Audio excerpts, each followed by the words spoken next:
kami terangkan untuk bersyukur dan memuliakan Tuhan.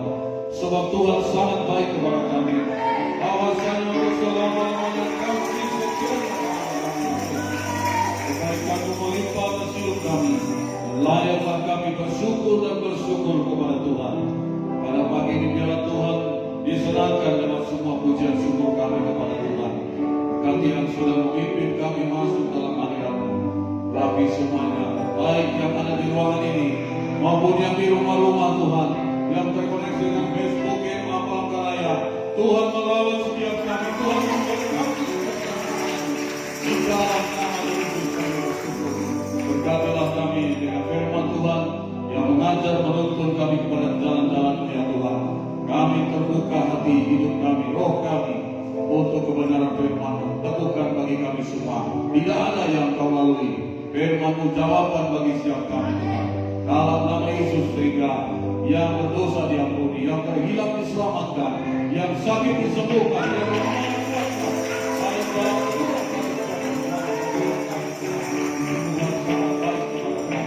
Kami terima firman-Mu dengan syukur. Di dalam nama Yesus kami berdoa, dan dalam nama Yesus kami sehati. Ketika semua kuasa jahat, kuasa setan iblis, semua yang bukan dari Tuhan, kami ikat, kami telah patahkan dalam nama Yesus. Pergilah hidup kami dari tempat ini. Bahkan ketika kami mendengar firman Allah, Kau tidak bisa membelokkan hati dan pikiran kami. Dalam nama Tuhan Yesus, Roh Kudus meneguhkan firman-Mu Tuhan. Roh Kudus meneguhkan masuk dalam hidup kami. Dalam nama Yesus kami terima firman-Mu. Haleluya, haleluya. Semua yang diberkati katakanlah amin. Kita bersama-sama. Haleluya, haleluya. Baik, selamat hari Minggu. Silakan duduk. Kami berkasih. Salam misi Kristus. Dahsyat Tuhannya, tuntas misinya. Baik, yang di rumah-rumah kami sampaikan salam selamat hari Minggu. Bertemu kembali dalam ibadah Minggu Gereja Misi Amanat Agung Palangkaraya, Kalimantan Tengah. Saudara yang di rumah-rumah kiranya bisa dengan sinyal yang baik, sehingga saudara juga diberkati dalam ibadah kita lewat hadirat Tuhan, lewat firman Tuhan. Salam sehat untuk kita semua, kiranya saudara semua sehat dan diberkati. Baik juga yang di ruangan ini, kiranya semua kita bersukacita dalam Tuhan. Baiklah, kita akan terima firman Tuhan. Saudara boleh buka Alkitab saudara dan kita akan siapkan hati kita. Kita akan awali dari Kejadian pasal 12 ayat 1 sampai 6. Saudara bisa buka Alkitab saudara dari Kejadian pasal 12 ayat 1 sampai 6. Ada dua hamba Tuhan yang akan kita lihat dalam konteks firman Tuhan hari ini, yaitu satu hidup anak Tuhan yang rohani dan satu hidup anak Tuhan yang duniawi. Dan ini mungkin diperhadapkan juga kepada kita hari-hari ini, yaitu Kejadian pasal 12 ayat 1 sampai 6. Kalau sudah ketemu kita akan baca bergantian, saya kemudian saudara. Kejadian pasal 12 ayat 1 sampai 6. Yang sudah ketemu katakan amin. Baik, kita mulai Kejadian 12. Saya ayat 1, saudara ayat berikutnya. Demikian firman Tuhan. Abram dipanggil Allah. Berfirmanlah Tuhan kepada Abram, pergilah dari negerimu dan dari sanak saudaramu dan dari rumah bapamu ini ke negeri yang akan kutunjukkan kepadamu.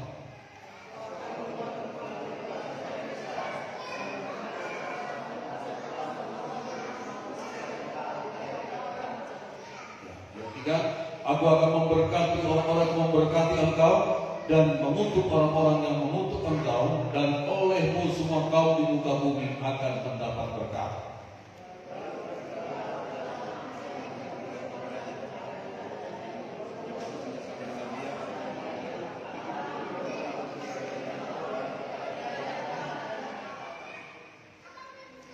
Ayat 5, Abram membawa Sarai istrinya dan Lot anak saudaranya dan segala harta benda yang didapat mereka dan orang-orang yang diperoleh mereka di Haran. Mereka berangkat ke tanah Kanaan lalu sampai di situ. Ayat 6 sama-sama. Abram berjalan melalui negeri itu sampai ke suatu tempat dekat Sikem, yakni pohon Arbani di More. Waktu itu orang Kanaan dia pergi ke negeri itu. Oke, kita mulai baca lagi. Nanti akan kita sebutkan ayat pasal 13 ayat 1 sampai 18 ini. Tapi kita lihat beberapa ayat. Ayat yang pertama kita baca bersama-sama, 2-3 ya. Maka pergilah, Kejadian 13 ayat 1, sama-sama, 2-3 ya. Maka pergilah Abram dari Mesir ke tanah Negev dengan istrinya dan segala kepunyaannya, dan Lot pun bersama-sama dengan dia. Kita baca ayat 2, 2-3 ya. Adapun Abram sangat kaya, banyak ternak, perak dan emasnya. Terus ia berjalan dari tempat persinggahan ke tempat persinggahan, dari tanah Negev sampai Betel, di mana kemahnya mula-mula berdiri di antara Betel dan Ai. Nah, saudara, kita mau lihat hari ini hidup Abraham yang rohani, ya, dan ada satu hidup keponakannya yang tidak rohani. Jadi ada hidup Abraham dengan hidup si Lot, saudara. Semua kita tahu cerita ini, sudah sering disampaikan kepada kita sebagai anak-anak Tuhan. Lot dan Abraham, pada awalnya mereka adalah orang yang bersama-sama keluar dari Haran dan telah meninggalkan semua keluarga, orang tua, bangsanya, dan tanah airnya. Yang saudara yang kekasih, karena ada satu panggilan Tuhan yang mulia yang sebenarnya ditujukan pada Abraham, yang pada waktu itu namanya Abram, tetapi Lot ponakannya, anak saudara Abraham, dibawa juga bersama dengan keluarganya. Nah, saudara, awalnya Abram ada di satu daerah keluarga yang menyembah berhala. Waktu mereka di Haran, belum mengenal Allah yang hidup sebelum dia terpanggil, saudara. Dan Tuhan punya rencana yang indah bagi Abram dan masa depannya.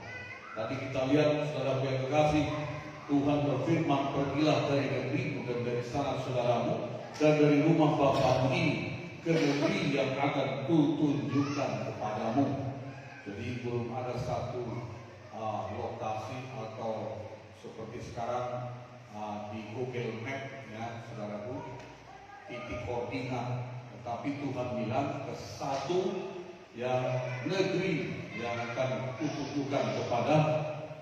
Dan saudara, lalu Tuhan beri janji, nanti di negeri itu aku akan membuat engkau menjadi bangsa yang besar dan memberkati engkau dan membuat namamu masyhur, dan engkau akan menjadi berkat. Dan banyak lagi dan seterusnya. Nah, saudaraku yang kekasih dalam nama Yesus, tidak lama Abraham pun merespon panggilan Tuhan, dan dikatakan tadi saudaraku bahwasanya Lot pun pasal 13 ayat 1, maka pergilah Abraham dari Mesir segala keturunan mereka, dan Lot pun bersama-sama dengan dia. Jadi dari awalnya Lot sudah bersama dengan Abraham. Nah, saudaraku yang kekasih dalam nama Yesus, kemudian kita melihat perjalanan mereka dari satu daerah ke daerah yang lain. Tadi dikatakan Abraham diberkati oleh Tuhan. Jadi janji Tuhan itu digenapi langkah demi langkah, sedikit demi sedikit, dan periode demi periode. Saudaraku, kemana Abraham pergi? Karena dicatat tadi, adapun Abraham sangat kaya, banyak ternak, perak dan emasnya. Ia berjalan, jadi tidak dalam satu tempat, karena memang dia akan mengikuti Tuhan ke daerah tanah yang akan ditunjukkan, sebab belum ada kepastian. Maka dia berjalan dari tempat persinggahan ke tempat persinggahan. Nah, inilah perjalanan Abraham mengikuti rencana Tuhan. Nah, saudaraku, saya dan saudaraku sekarang ini harus punya komitmen yang begitu rupa.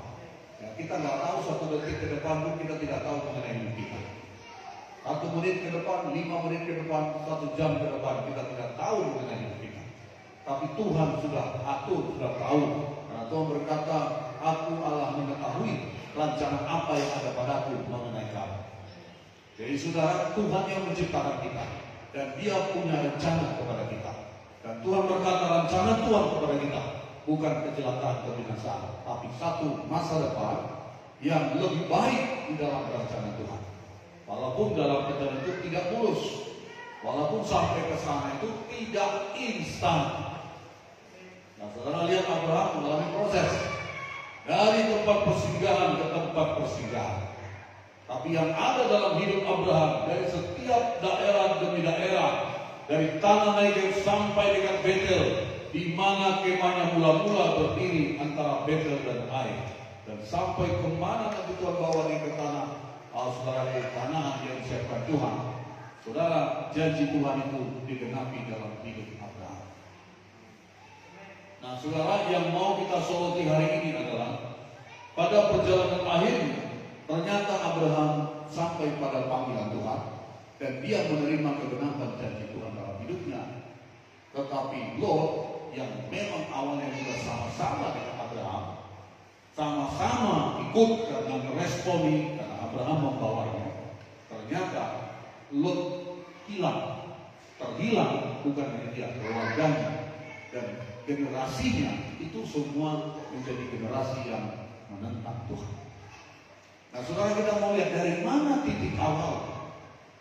Kalau saudara nanti mau melihat anak-anakmu itu rohani, sampai nanti, karena kalau bilang anak cucu kita perkasa di bumi. Jadi saudara nanti jangan salahkan anak-anak kita itu menjadi jauh dari Tuhan. Jangan salahkan nanti anak-anak generasi kita itu menolak Tuhan atau tidak peduli dengan Tuhan. Sebenarnya itu dimulai dari mana? Haleluya, saudaraku. Kalau kita ambil pondasinya, sebenarnya diawali dari Keluaran 20 ayat 5 sampai 6. Tuhan bilang di situ apa? Tuhan akan menjatuhkan atau menurunkan kutuk dari seorang bapa yang tidak taat kepada firman sampai keturunan ketiga dan keempat. Jadi suka tidak suka, mau tidak mau, karena ada seorang bapa atau seorang awal orang tua yang tidak mau dengar-dengaran kepada Tuhan, itu kutuknya menghantam keturunannya sampai ke keturunan. Itu Tuhan yang mau. Dan itu tidak bisa dibantah, itu tidak bisa dihalangi kalau orang itu sendiri tidak mau bertobat. Tetapi ada lagi di sisi lain, aku menunjukkan kasih setiaku kepada beribu-ribu orang yang takut. Jadi saudara, dari posisi ini kita yang harus buat pilihan dalam hidup ini. Saudara dan saya harus buat pilihan, memilih jalan Tuhan, mematuhi Tuhan, mendengar suara Tuhan, atau mengikuti keinginan kita, cara kita, prinsip kita, mindset kita, kesenangan kita yang membawa kepada kebinasaan. Nah, prinsip inilah yang jadi dalam kehidupan Abraham dan Lot. Sama-sama dipanggil, sama-sama lahir baru, sama-sama diselamatkan, sama-sama mendengar firman, sama-sama datang ke gereja, ke MAA, sama-sama datang untuk dilayani dan digembalakan, mengikut Yesus. Tapi nanti di ujung sana, apakah kita sampai atau tidak, itu saudara dan saya yang menentukan. Banyak yang di tengah jalan menyimpang ke kiri dan ke kanan, tidak sedikit. Dialihkan fokusnya, sama seperti Lot ini. Ini orang yang dialihkan, teralihkan fokusnya untuk menyembah Tuhan, teralihkan fokusnya untuk mengikuti apa yang Tuhan mau dalam hidupnya. Nah, ini menjadi juga pemikiran kita dan harus menjadi kewaspadaan kita anak-anak Tuhan hari-hari. Saudaraku yang berkasih dalam nama Yesus, Tuhan berkata dia tidak melihat awalnya, tapi Tuhan melihat akhirnya. Akhir segala sesuatu lebih baik dari awalnya. Awalnya baik seperti Abraham, baik. Lot juga baik pada awalnya. Tapi dalam perjalanan itu makanya Tuhan bilang, akuilah dia dalam segala lalunya, dia akan meluruskan jalan-jalan. Jangan menganggap dirimu bijak. Amsal pasal 3. Kalau kita sudah mulai menganggap kita bijak, kita bisa dengan cara sendiri, kemampuan sendiri, dengan hikmat sendiri, itu menjadi awal kita akan melenceng dari jalan Tuhan. Makanya akuilah Tuhan dalam segala hal. Libatkan Tuhan dalam segala rencana-rencana. Yakobus bilang hidup kita seperti uap. Sebentar kelihatan, sebentar hilang. Kamu punya rencana, aku mau berjualan ke kotaanmu, aku mau berbisnis ke kotaanmu. Tapi kamu lupa hidupmu seperti itu. Kalau kita tidak melibatkan Tuhan, makanya tanya Tuhan. Mau bekerja, tanya Tuhan. Mau apapun, tanya Tuhan. Apa mau Tuhan? Amin, saudara. Apa rencanamu Tuhan? Apa yang kau mau dalam hidup? Sebab Dia yang sudah tahu tentang kita. Jadi di 29 ayat 11, Aku Allah mengetahui tentang apa yang rencanaku padamu. Karena Dia yang membuat kita ada di dunia ini. Dan Dia sudah men-set, mendesain satu kehidupan yang Tuhan sudah atur tentang kita. Makanya kalau kita lepas dari Tuhan, itu tidak akan sampai. Kalau saudara dan saya renggang dari Tuhan, itu saudara tidak akan tahu jalan mana yang harus kita ikuti. Mana yang menjadi rencana Tuhan. Nanti seolah-olah berhasil awalnya. Nanti seolah-olah hebat awalnya. Tapi kalau engkau tidak tetap dalam jalur itu tidak sedikit yang menyimpang ke kiri dan ke kanan. Maka adalah yang tengah jalan nanti hilang seperti itu. Dan tidak hanya dia, keturunannya juga akan habis hilang. Apakah begitu rencana Tuhan? Bukan. Apakah begitu maksud Tuhan dalam hidup lo? Bukan. Nah, mari kita lihat hari ini. Saudaraku, kita harus pegang janji Tuhan. Kalau dari kita orang tuanya sudah ikut Tuhan, maka janji Tuhan anak cucumu gagah perkasa di bumi. Amin, saudara. Tidak ada yang minta-minta. Karena mereka hidup di dalam jalan-jalan Tuhan. Itu dimulai dari kita orang tuanya. Orang tua badan, orang tua rohani. Mau bagaimana nanti generasi kita ke depan? Itu saudara yang harus berpatokan hari ini. Amin, saudara. Tidak orang lain, bukan pendeta, bukan gereja, bukan siapa-siapa. Hidup ini pilihan. Hidup atau mati kuhadapkan padamu. Berkat atau kutuk kuhadapkan padamu, Tuhan berkata. Tinggal kita, bagian Tuhan sudah selesai. Yesus berkata, sudah selesai, finish. Di kayu salib. Apa yang tidak bisa buat, apa yang tidak Dia buat kepada kita manusia di dunia, semua sudah Dia berikan kepada kita. Nyawanya sudah hilang, mati untuk dosa-dosa kita. Dia berbilur-bilur menanggung cambukan pukulan untuk penyakit kita disembuhkan. Dia menjadi miskin datang ke dunia, meninggalkan kealahan, mengosongkan diri dari sebagai Allah dan mau datang menyerupai jadi manusia. Dan dalam keadaan manusia dia nggak enak-enak, nggak senang-senang.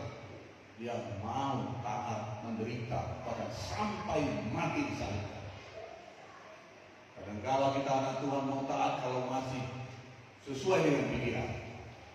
Kadang-kala kita anak Tuhan udah ikut Tuhan pun maulah kita taat kalau masih kita pikir itu rasional, manusiawi.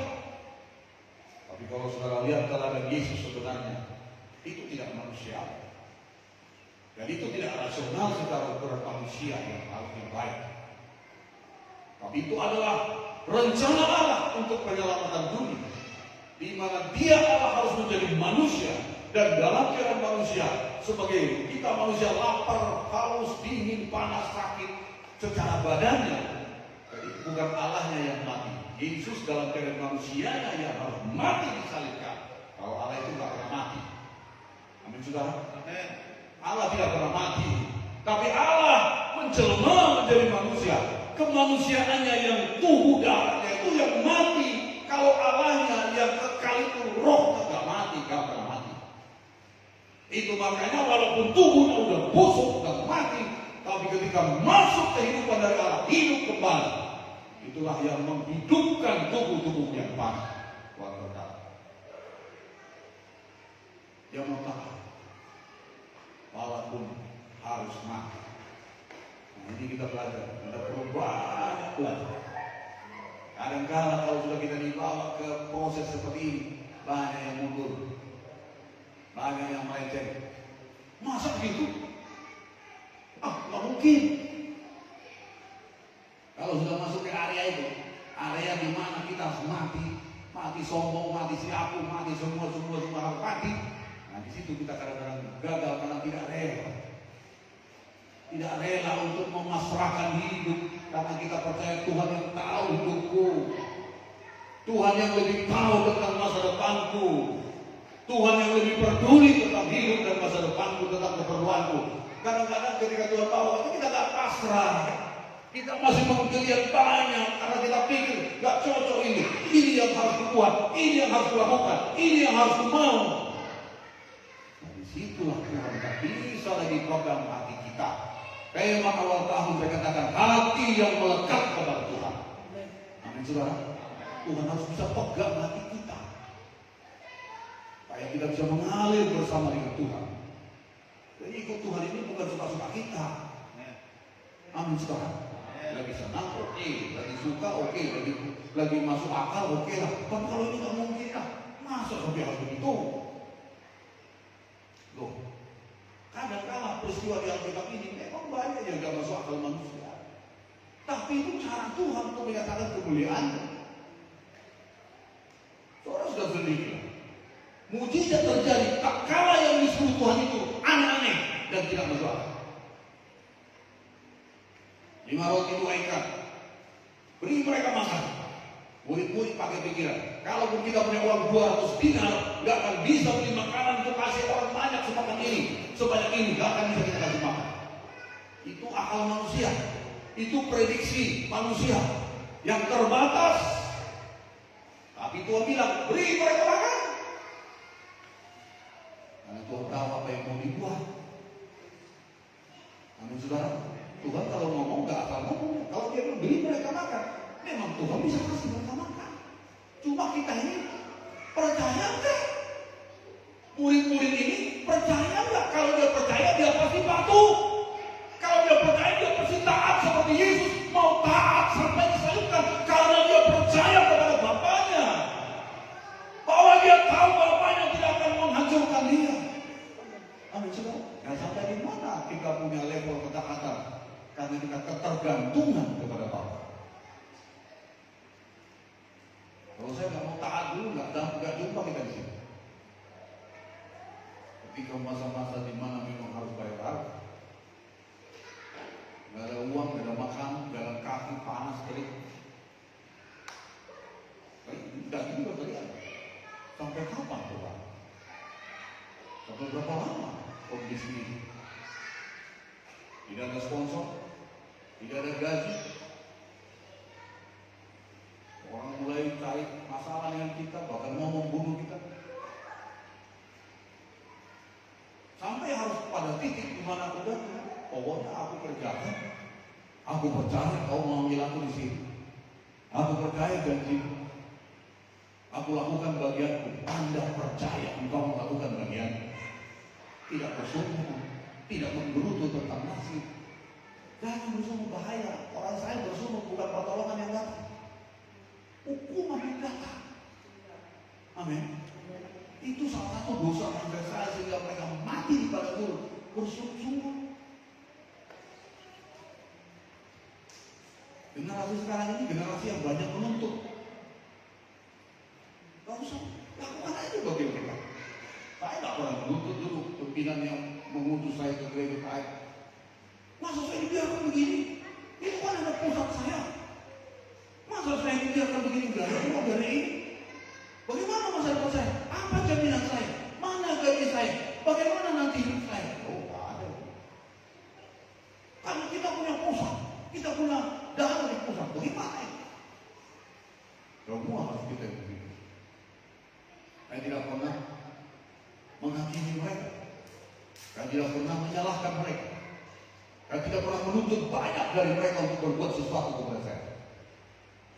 Tapi saya lakukan bagian saya. Aku tahu kalau mengerjakan bagianku, yang membalaskan kepada saya Tuhan, bukan manusia. Manusia, bukan manusia, bukan pendeta kita, bukan gereja kita. Maka Tuhan bilang lakukan sesuatu itu sama seperti untuk Tuhan. Maka Tuhan sumber yang akan bisa membalaskannya, menggandakannya kepada saya dan saudara. Makanya satu harus responnya benar. Amin saudara. Responnya harus benar.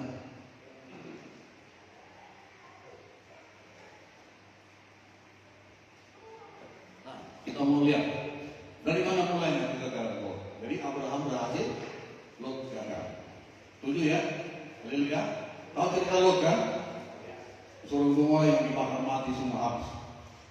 Sodom Gomora. Memang dia selamat di situ, tapi istri anaknya pun hilang semua. Nanti kita lihat. Jadi awalnya nggak kelihatan, tapi sampai di ujung itu memang kelihatan. Saudara pernah lihat rel kereta api? Yang pernah lihat naik kereta api atau lihat ya di TV ada lah ya. Kalau di stasiun itu banyak rel, bisa berapa jalur. Jadi kalau dari sini selama di stasiun masih lurus, ujung sana itu lurus. Tapi sebenarnya di ujung sana itu ketika ada pembagian jalur itu awalnya lurus, tapi si ujung sana udah kayak ujung timur ke barat. Jadi penyimpangan itu sebenarnya mulai dari awal ketika ada hal yang sudah nggak beres itu nanti lama-lama di ujung sana mau kelihatan. Walaupun masih pada waktu awalnya dia berjalan di sini. Jadi hati-hati kita lihat dari awal. Dari mana mulainya? Kita masih lihat. Yang pertama, Lot. Karena dia yang gagal ya. Kita lihat dari sisi Lot dulu. Lot tidak mencari lebih dahulu kerajaan Allah dan kebenaran. Tuhan Yesus mengajarkan Matius 6:33, tetapi carilah dahulu kerajaan Allah dan kebenarannya, maka sekalian akan ditambahkan kepada. Amin. Apakah memang Lot melakukan itu? Ini menjadi satu awal kegagalan daripada Lot. Kenapa saya katakan begitu? Karena di Kejadian 13 ayat 10, saudara lihat Kejadian 13 ayat 10, dikatakan di sana bahwasanya ini awalnya. Jadi setelah Abraham dari Mesir ke tanah Negev dengan istrinya, ya dengan segala kepunyaannya, dan Lot pun bersama-sama dengan dia.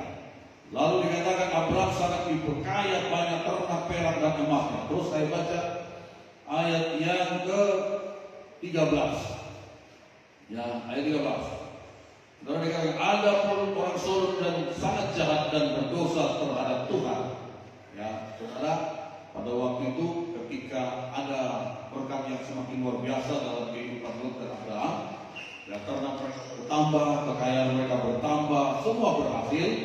Maka mulailah ada persoalan. Ayat 8 berkata, maka berkatalah Abraham kepada Lot, janganlah kiranya ada perkelahian antara aku dan para gembalamu, sebab kita ini kerabat. Ya, bukankah seluruh negeri ini terbuka untuk engkau? Baiklah pisahkan dirimu daripadaku, sehingga engkau ke kiri, maka aku ke kanan. Jika engkau ke kanan, maka aku ke kiri. Lihat ayat yang ke-10. Lalu Lot melayangkan pandangnya dan dilihatnya lah. Bukan dengan mata rohani, bukan dengan nilai-nilai rohani yang dia lihat, tetapi keinginan mata yang tidak pernah puas. Maka dilihatnya lah apa yang dilihat, nilai apa yang dilihat, konten apa yang dia lihat, saudara. Visinya, tujuannya, orientasinya. Dikatakan seluruh lembah Yordan banyak airnya, seperti taman Tuhan, seperti tanah Mesir, sampai ke Zoar. Hal itu terjadi sebelum Tuhan memusnahkan Sodom dan Gomora. Jadi lihat, inilah fondasi hidup Lot. Inilah awal kejatuhan Lot sebagai orang anak Tuhan yang dipanggil oleh Tuhan. Dia membuat satu patokan hidup ini selalu dia mulai dengan hanya hal-hal yang kelihatan sementara. Fokusnya adalah hal yang menjadi keinginan mata. Kalau saudara baca 1 Yohanes 2:15, janganlah mengasihi dunia dengan apa yang ada di dalamnya. Dan ada 3 di situ keinginan dunia. Apakah itu? Salah satunya adalah keinginan mata, keinginan daging, keangkuhan hidup. Ini bukan berasal dari Bapa. Kalau kau mengasihi dunia, kamu tidak bisa mengasihi Bapa. Lot telah jatuh dalam satu poin, yaitu keinginan mata. Dia hanya melihat, dan yang dilihatnya itu membuat matanya melihat. Saudaraku yang kekasih, dikatakan sebab itu yang ayat 10 tadi berkata, lalu Lot melayangkan pandangnya dan dilihatnya lah apa yang dilihat, seluruh lembah Yordan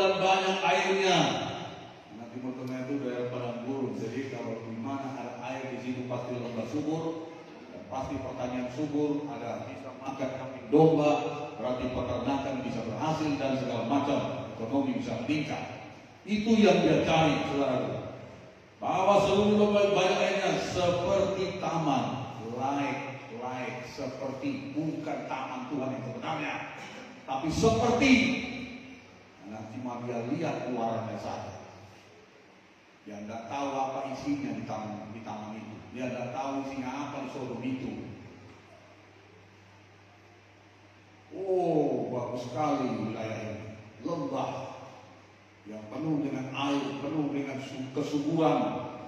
Seperti taman Tuhan. Nah, ini tidak bisa lagi membedakan mana taman Tuhan, mana yang bukan taman Tuhan. Sejak Adam dan Hawa jatuh dalam dosa, sejak pembunuhan, pembantaian si Kain dan Habel itu, tanah sudah terkutuk.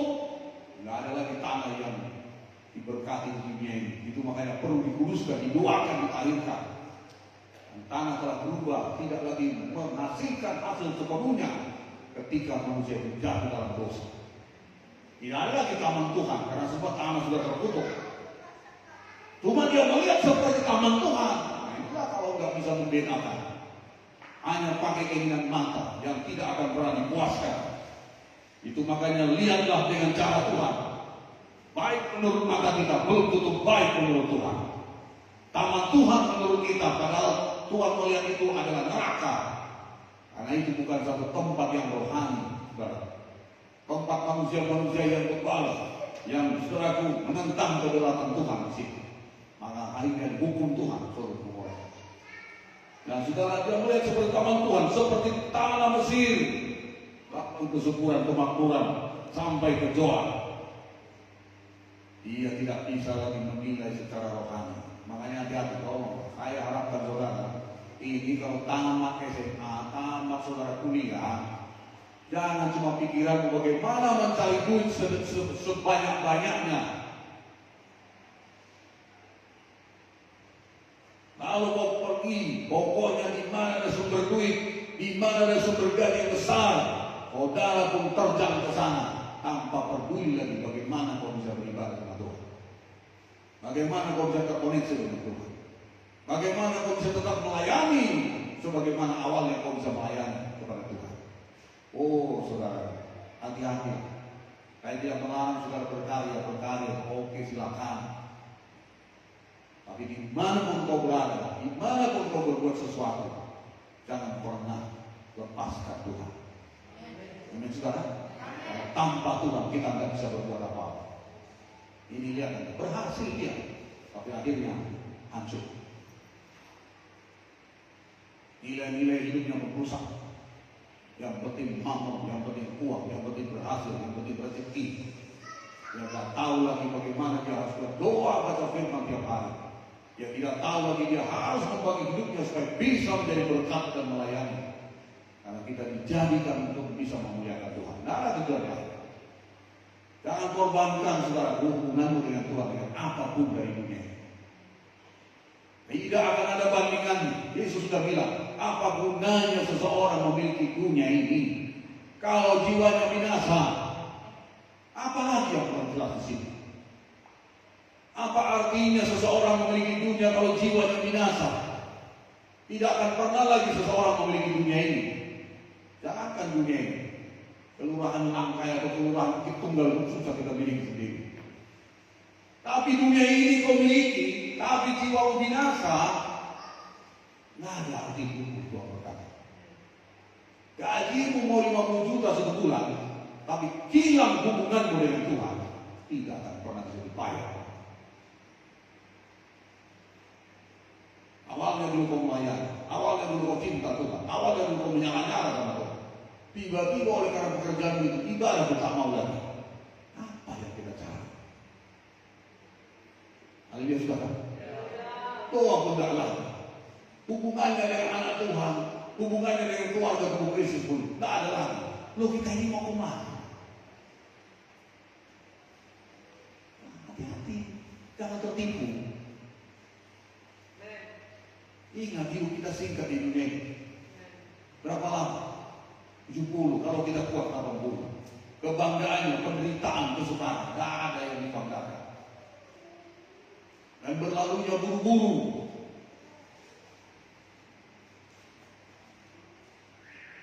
Jadi jangan dialihkan perhatian.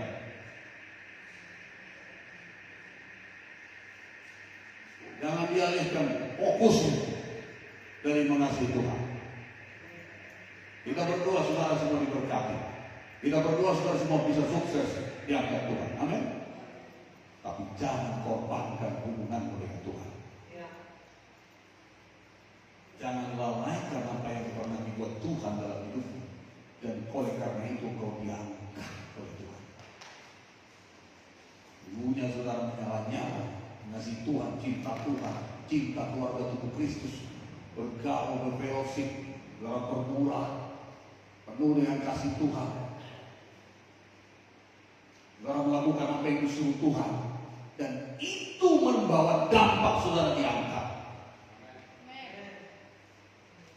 Ada alasannya, maka Tuhan percayakan, maka Tuhan berkati, maka Tuhan berikan sesuatu. Tapi ketika itu diberi, dipercayakan, kalau itu membuat hilang semua apa yang pernah ada, nah itu yang saudara pikirkan. Haleluya saudara. Sehingga ketika kita ada di sini, dipercayakan sudah sekarang ada kerja berkat dan segala macam. Lalu yang tadinya yang kita lakukan ini, yang berdampak membawa kita ke level ini sekarang, ini hilang semua. Loh, ini saudara karena enggak waspada. Saudara bisa juara di kelas atau juara di kuliah karena saudara berharga. Dia dan saudara sekolah, kuliah, rajin mengerjakan PR, kerja kelompok dan segala macam, tidak bikin masalah di sekolah, di kampus. Dampaknya apa? Saudara menjadi mahasiswa teladan, nilainya bagus karena melakukan yang ini tadi. Nah, tapi setelah menjadi juara kelas, juara sekolah, atau dampaknya itu menjadi mahasiswa teladan, lalu menjadi amburadul, tidak lagi melakukan yang rutinitas seperti tadi yang olehnya kita dibawa ke level ini, ya ini bisa hancur lagi, turun lagi. Makanya mempertahankan apa yang sudah Tuhan percayakan itu tidak mudah. Amin saudara. Memperjuangkan kemerdekaan RI itu sudah mati-matian, banyak pahlawan gugur.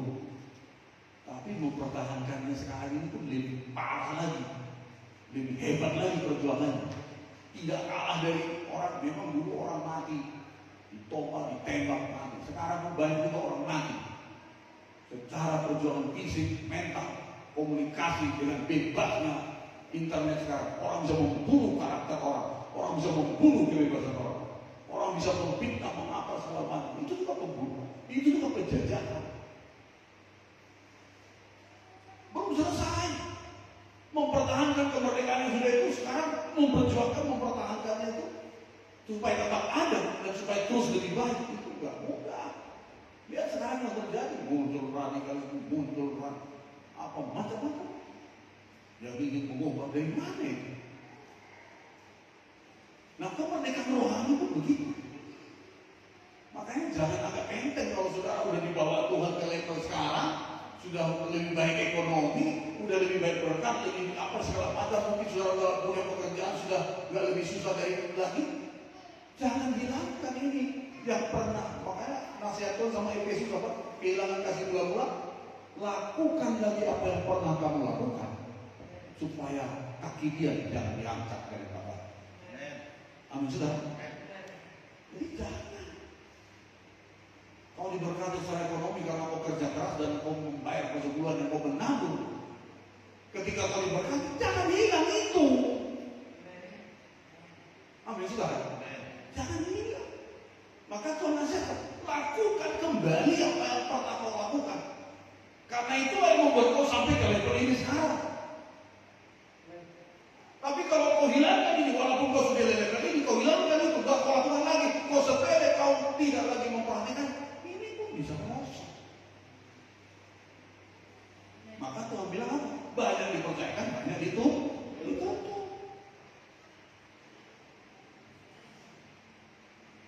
Lot kehilangan, ya, mana yang lebih utama? Jadi Lot hanya melihat lembah yang berlimpahan air yang dapat memberinya keuntungan materi yang besar. Namun yang mengabaikan kejahatan kota Sodom yang bisa membahayakan kehidupan rohaninya dan keluarganya, ini berarti Lot tidak lagi mendahulukan mencari kerajaan Allah dan kebenaran. Markus 8:36. Apa gunanya Markus 8:36? Apa gunanya seseorang memperoleh seisi dunia tetapi dia kehilangan nyawa? Tidak ada gunanya, saudara. Itu sebabnya saya pesankan sama saudara. Saudara yang mencari pekerjaan itu doakan. Kau bisa dapat pekerjaan di Palangkaraya atau paling tidak di tempat lain, tetapi saudara tidak akan kurang saudara beribadah dan mengasihi Tuhan, melakukan kehendak Tuhan. Tapi itu memang supaya tahu. Kevin kemarin dia bilang, Pak, doakan saya diangkat lagi dipercayakan ke kantor. Jadi saya berkantor di kantor Kalimantan Selatan dan Kalimantan Tengah, ada di bawah pengawasan saya. Jadi saya harus kembali ke sana. Oh, gimana kamu? Kamu baru menikah kok meninggal istri? Apa sudah sepakat? Apa sudah ngomong? Sudah. Dan memang mau? Ya. Saya bilang, oke. Tapi buat target. Tidak selamanya kau seperti itu. Berapa lama? Karena tidak baik, apalagi mengawali satu keluarga yang baru. Kau harus pulang tiap minggu. Ya Pak, Jumat sore hingga Sabtu Minggu bisa ibadah. Minggu sore silakan berangkat lagi. Kalau dipercayakan berkat besar, usahanya berkat besar, pengorbanannya berkat besar. Karena kau juga harus memikirkan istri, orang tua. Harus ada waktu juga. Siap, Pak. Kenapa? Karena harus tetap melakukan apa yang pernah dilakukan, supaya apa yang dipercayakan Tuhan ini bisa terus ada dan untuk kemuliaan Tuhan. Jadi saudaraku, hati-hati. Jangan sedikit aja baru dipercayakan lalu lupa, hingga ingat lagi. Ada musuh kita soalnya. Ada musuh kita yang mengaum-ngaum seperti singa yang mau menelan supaya orang dapat ditelan. Diawali dari ini awalnya. Jadi bukan uang segalanya. Amin. Amin. Bukan uang segalanya. Uang perlu, siapa yang tidak perlu uang? Tapi bukan uang menjadi orientasi kita. Kalau uang segalanya, itu bisa tanya sama orang yang sudah krisis di rumah sakit, yang sudah mau mati. Dia punya uang banyak, bayar rumah sakit manapun dia bisa, bayar dokter yang paling hebat pun dia bisa, bayar obat yang termahal di dunia pun dia bisa, punya uang. Kalau bisa uang segalanya, kurasa dia bisa membayar, tapi ternyata rupanya tidak bisa. Presiden kita Soeharto dulu punya uang, bayar dokter dari negara mana pun bisa, tapi mati tetap mati. Makanya bukan uang segalanya. Kalau uang segalanya kan bisa dibayar berarti. Jadi jangan bilang uang segalanya. Uang itu terbatas. Dalam tahap tertentu memang bisa diandalkan, tapi tidak selamanya dia bisa diandalkan. Maka pakailah uang itu untuk membawa saudara lebih dekat sama Tuhan, lebih maksimal berdampak bagi kerajaan sorga. Bukan membuat kita jahat, bukan membuat ketaatanmu semakin surut, bukan membuat kasihmu, hubunganmu dengan Tuhan semakin renggang. Bukan itu tujuannya Tuhan memberikan itu kepada kita. Yang bisa mengerti katakan amin. Ini dijaga. Maka doakan, kau kerja di Palangkaraya, doain di Palangkaraya. Ada saudara di luar Palangkaraya, tapi saudara tetap punya waktu untuk beribadah dan melayani Tuhan. Itu komitmen, karena sudah tahu dari situlah kita di bawah Tuhan. Nah, apa seperti Bapak Tabita ini datang dari Kudusan. Kadang-kadang nggak tiap minggu dia bisa hadir. Tapi udah mungkin dia. Saya cuma gempa Palangkaraya. Saya digembalakan di sini. Saya baru perpuluhan di sini. Saya punya tanggung jawab di sini sebagai jemaat. Walaupun dia karena ibadah dia di sana, di Ogumen, di kebun itu ada gereja, ada pendeta di sini. Tapi dia tahu dia digembalakan di sini.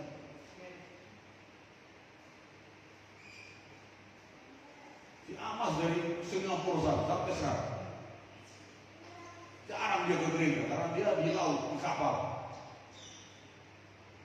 Tapi dia tahu dia digembalakan Gema Palangkaraya.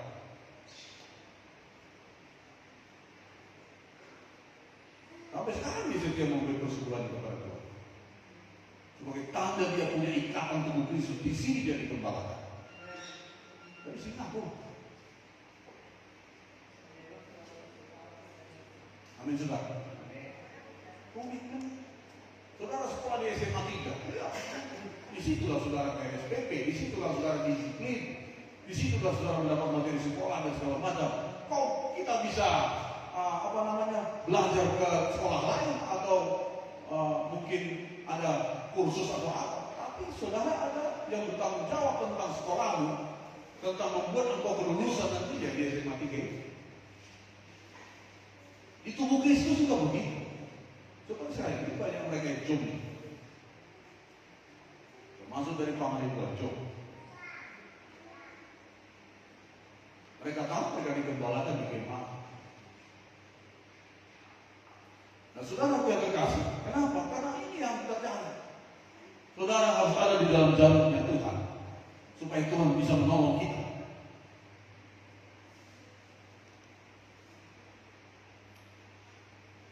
Jadi cari dulu kerajaan Allah. Mudah-mudi hari Sabtu jangan kemana-mana. Datang ibadah. Pergunakan waktu yang ada. Ada kalian tamu melayani, seperti mereka. Belum bisa Pak, nggak akan bisa kalau buka praktek. Mulai hari ini. Dari besok 4 bulan masa nggak bisa. Nggak apa-apa, ceng.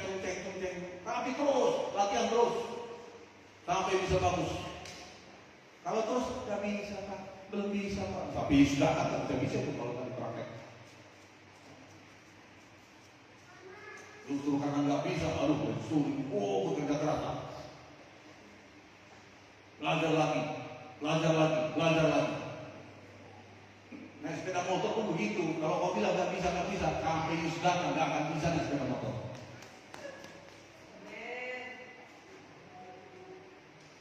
Jatuh sekali trauma center, lalu nggak mau lagi. Ya memang nggak akan pernah bisa lagi dia buat sepeda motor. Belajar supir, terperosok banyak sebelah, hampir aku akan pernah lagi. Ya memang nggak akan bisa jadi supir. Apa yang membuatnya trauma? Udah kalah sebelum berjuang, mudah dia menyerah. Makanya saya bilang kemarin dengan si Rocky, dengan si Ori di rumah sakit, harus bangkit. Kalau soal masalah begini ini di sini itu banyak orang sakit seperti rumah sakit. Semua orang sakit. Soal susah, mungkin lebih susah dari kamu ada di mana-mana. Tapi mindset harus benar. Kalau ada hal-hal yang memang perlu bertobat. Amin. Ada yang perlu lalai dilakukan. Raih lagi, bangkit lagi. Karena hanya itu yang bisa mengubah, tak ada yang lain. Mau bersumut, mau menyalahkan orang, mau pikiran negatif, tidak mengubah nasib kita. Tapi responmu yang benar, untuk menyadari kalau ada dosa bertobat, kalau ada yang dilalaikan, lakukan bertobat dan bangkit lagi. Responnya benar, tindakannya benar, doanya benar, maka pasti mengalami perubahan. Kadang-kadang kita sibuk, kenapa begini, kenapa, jangan tanya kenapa. Dosa telah membuat kita rusak di dunia ini. Tapi kita harus bangkit dari keadaan ini. Respon dengan benar, punya nilai-nilai yang benar. Mendahulukan Tuhan itu harus menjadi hidup anak-anak Tuhan. Tidak ada lagi yang bisa ditawar-tawari. Hari Minggu itu hari beribadah. Kenapa orang dunia menghormati kita beribadah? Kita anak Tuhan tidak menghormati. Di mana ada di dunia ini yang hari beribadahnya ditetapkan di seluruh dunia libur? Di mana? Agama mana? Nggak ada. Dan itu kontinu sejak tahun lepas tahun, sejak tahun Masehi. Minggu itu adalah hari beribadah kepada Tuhan. Dunia pun mengakui, kantor semua begitu. Kenapa anak Tuhan tidak menghormati? Amin, saudara. Kemana kita yang mengaku kita punya Tuhan Yesus yang hidup, yang telah mengawali hari kebangkitan, hari pertama minggu itu, jatuhnya hari Minggu. Dari situlah hari Minggu menjadi hari beribadah kepada Tuhan. Kenapa dunia mengakui?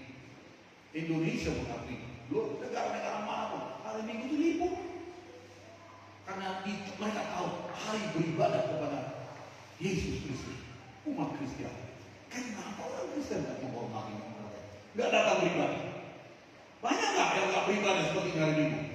Malah ke warung, malah kemana-mana dia pergi. Tidak menghormati. Nah, saya supaya kita anak-anak Tuhan cuma kayak pandangan seperti itu. Tidak ada urusan lebih penting hari Minggu selain beribadah sama Tuhan. Mumpung masih dikasih waktu. Mumpung masih diberi kesempatan. Amin. Atau sudah bosan, dia pulang. Atau nggak mau lagi, bosan. Udahlah. Ya kamu nggak mau. Jangan panjang umur kita bilang, tapi kita nggak mau menghormati Tuhan. Ngapain kasih panjang umur? Tanaman nggak berbuah, potong kata Tuhan. Tebang. Pekerjanya yang ngomong, kerja pupuk. Tuhan, sabar dulu. Tunggu nanti dicampur, kusuburkan, ku kasih pupuk, tunggulah tahun depan. Kalau memang nggak berbuah lagi, ya kita tebang.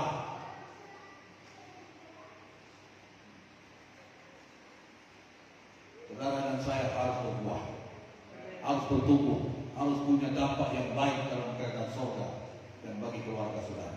Dimulai dari pemahaman yang benar mengikut Tuhan, dahulukan Tuhan, hormati Tuhan, tinggikan Tuhan, dahulukan nilai-nilai kebenaran. Jangan cuma yang penting dapat duit, jangan cuma yang penting bisa bekerja, tapi pekerjaanmu menghabiskan waktu dan tidak ada waktu beribadah. Pikirkan itu. Jangan yang penting aku menikah, tapi ketika aku menikah tidak lagi beribadah seperti dulu. Hilang semua apa yang pernah ada. Itu bukan rencana Tuhan. Berapa banyak hanya karena menikah lalu meninggalkan Tuhan, meninggalkan gereja dengan banyak alasan. Di sana sini pun aku bisa. Apakah memang awalnya begitu?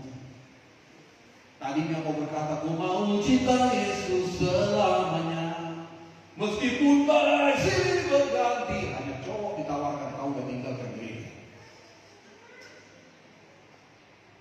Hanya jodoh yang ditawarkan, kau sudah tinggalkan pelayananmu yang memuliakan Tuhan. Jangan bilang badai, itu belum badai, itu cuma gombal, godaan, keinginan mata seperti Lot. Cuma lihat ada satu lembah Jordan yang begitu subur, yang lupa. Harusnya, ini orang nggak tahu diri sebenarnya. Harusnya dia bilang sama omnya, Om, Bapak bukan meninggal Om. Om sekarang Bapak. Om yang membawa aku sekarang di sini. Karena Om diberkati, aku juga diberkati. Aku nggak tahu apa-apa Om. Pokoknya Om apa yang menurut Om yang baik. Aku ikut Om. Om Abraham. Harusnya begitu. Tapi kawannya ini sudah lupa. Nah, itu Abraham itu luar biasa sekali. Kan bisa aja kan punya otot. Kau bilang kan? Aku yang di sini. Jangan coba-coba ganggu ya. Itu pembantu-pembantu semua jangan coba-coba dekat itu anak domba-domba saya. Tak tampelin kamu nanti. Bisa aja Abraham bilang begitu. Tapi dia kalau kau ketemu aku kebarat, janganlah kita kelahi gara-gara kita diberkati. Kita ini kerabat, kau ponakanku. Gak baik kita berkelahi. Nah ini biasanya gitu, kalau udah mulai berkat ada berkelahi. Kalau lagi miskin rohani semua penuh Roh Kudus. Ya kan? Ini hati-hati ini. Dulu waktu masih belum ada apa-apa, puji Tuhan. Haleluya. Gimana kabar? Luar biasa Pak. Kita di mana misi sel hari ini Pak? Besok masih ada nggak Pak? Oh, dicari terus misi sel. Tiada hari tanpa beribadah. Tiada hari tanpa berkorban. Tiada hari tanpa semua lakukan. Ayo kita melayani. Kita mengikuti. Aku itu yang jangan tidak boleh hilang sebenarnya.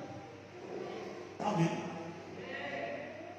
Wah, Tuhan berkati saya. Kalau nanti saya dapat sepeda motor, akan kujemput jiwa-jiwa Tuhan. Oh, haleluya, kata Tuhan.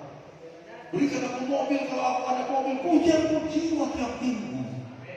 Haleluya. Tuhan pun melihat. Pujukkah? Ujar Tuhan dari surga. Mujur, Pak. Dikasih mobil. Berpikir, mana bujuk-bujuk dia? Habis bensin. Maka ada bujuk-bujuk jual 4 Tuhan. Berpikir pulang Tuhan itu. Tapi yang Tuhan kayak itu karena tempat di sini Pak. Bukan di luar sana. Yang mulai dikatakan amin. Ada 4 di game pulang ke raya. Pulang dengan kayak itu ke akar pantas di sini. Amin saudara. Karena saudara adalah orang mengasihi Tuhan. Tapi kalau ada begitu bertobat kita. Amin. Ya, ingat janji dulu sama Tuhan. Tuhan kalau aku diberkati aku lakukan itu sekarang. Amin saudara.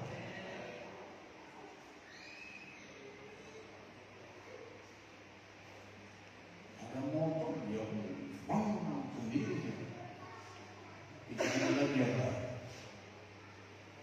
Jadi artinya bisa nanti berubah hati kita, bisa nanti berubah mindset kita ketika dibawa Tuhan ke level yang namanya berkat.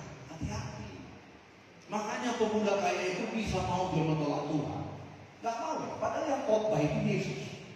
Gembala sidangnya waktu itu Tuhan Yesus. Khotbah dia. Kau mau sempurna, jual hartamu, kasih orang miskin, ikut aku. Kalau kau mau bujur-bujur gitu. Kalau mau betul-betul mau level rohani meningkat, sempurna, berkenan, nggak mau.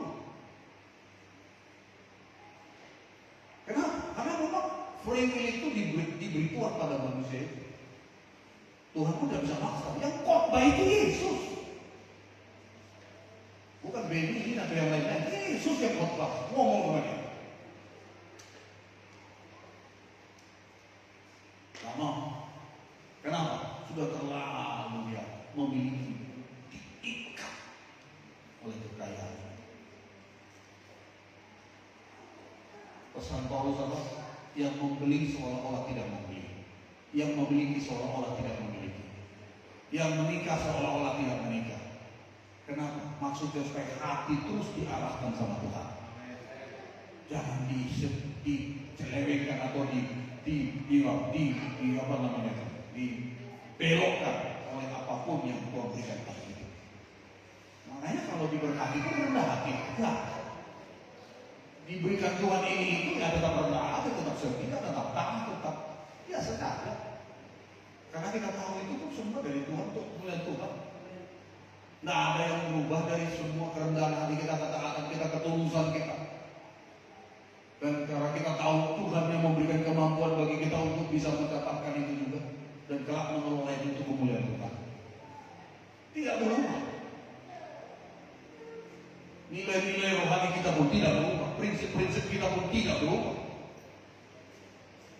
Tujuan kita, pengorientasi kita tidak berubah. Nah, itu yang pertama. Kalau kau punya sarjana lalu dapat gaji sekian, tidak berubah. Kesetiaan datang ke gereja tidak berubah. Kau pernah melayani Tuhan di gereja itu nggak berubah, pertahankan, kalau perlu meningkat. Bukan berarti lalu hilang semua sama sekali tidak ada lagi. Karena kau merasa udah inilah yang bisa mengisi hidup. Nah, tidak bisa. Nanti kita lihat. Yang kedua, Lot tetap mengeraskan hati ketika situasi itu diizinkan Tuhan sebenarnya untuk mengingatkan dia bahwasanya posisinya sudah tidak benar. Saudaraku yang kekasih dalam nama Yesus, itu beberapa kali ya ada ya perang datang, saudaraku. Sebenarnya hati Lot sudah ya sedih melihat kejahatan orang-orang selama di Sodom, tetapi yang masih tetap mengeraskan hatinya dan tetap tinggal di kota Sodom demi keuntungan materi. Kalau saudara baca 2 Petrus 2 ayat 7 dan 8, sebenarnya selama di Sodom itu dia gak sejahtera, gak tenang hidupnya, menderita, tersiksa jiwa. Ya. 2 Petrus 2 ayat 7 dan 8. Saya bacakan pada saudara. 2 Petrus 2 ayat 7 dan 8. 2 Petrus ya. 2 Petrus 2 ayat 7 dan 8. Demikian firman Tuhan. Tetapi ia menyelamatkan Lot, orang yang benar, yang terus-menerus menderita oleh cara hidup orang-orang yang tak mengenal hukum dan yang tak hanya mengikuti hawa nafsu mereka saja. Dan yang hanya mengikuti hawa nafsu mereka saja. Itu orang-orang Sodom Gomora. Sebab orang benar ini tinggal di tengah-tengah mereka dan setiap hari melihat dan mendengar perbuatan-perbuatan mereka yang jahat itu, sehingga dampaknya akibatnya jiwanya yang benar itu tersiksa. Tersiksa dia tapi nggak mau pindah. Tersiksa dia tapi tidak mau mengubah haluan. Sudah dia tahu hidupnya di situ sengsara, memang secara materi berlimpah dia. Tapi jiwanya tidak tenang, jiwanya tidak tenang. Tapi dia tidak mau berangkat dari kondisi itu untuk mencari apa yang pernah hilang dari hidupnya. Nah, saudara jangan bertahan. Kalau kau sudah nggak bisa berdoa lagi, coba cek kenapa nggak bisa berdoa. Ada apa? Bisa nggak kita nggak bisa berdoa? Dulu rasanya kalau berdoa itu langsung merasakan hadirat Tuhan. Kita bisa menangis, kita bisa lama di hadirat Tuhan dan menikmati itu bersama dengan Tuhan. Ada kalanya rasanya kita nggak bisa, kok susah rasanya, kok sulit rasanya. Pikiran kita kacau rasanya. Ada apa ini? Coba ceklah saudara. Jangan-jangan fokus kita bukan lebih Tuhan. Jangan-jangan kita datang ibadah, kita bergereja itu hanya mengisi waktu hari Minggu, tapi sebenarnya hati kita nggak di situ lagi. Sampai-sampai saya khotbah di sini, saudara putar HP terus di belakang, lalu cek online dengan teman-teman kita. Badan di sini, tapi sebenarnya dia tidak terkonek dengan ibadah yang kita buat. Bisa nggak begitu? Bisa.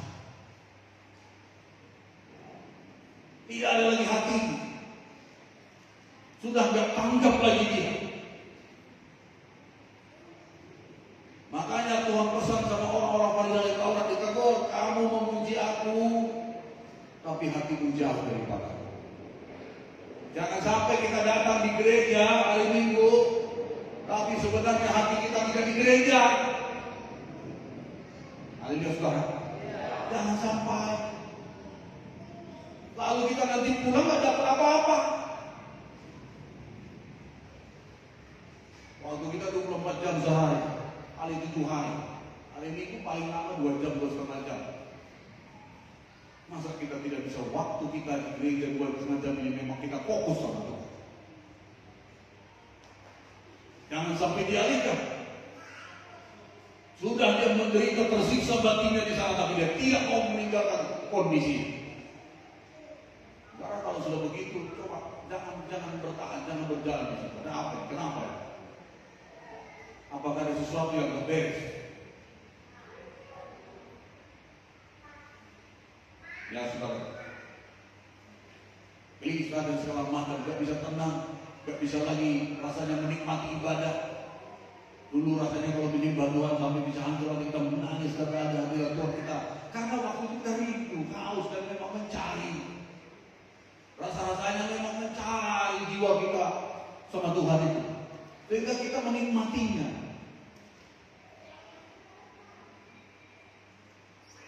Jangan sampai dialihkan.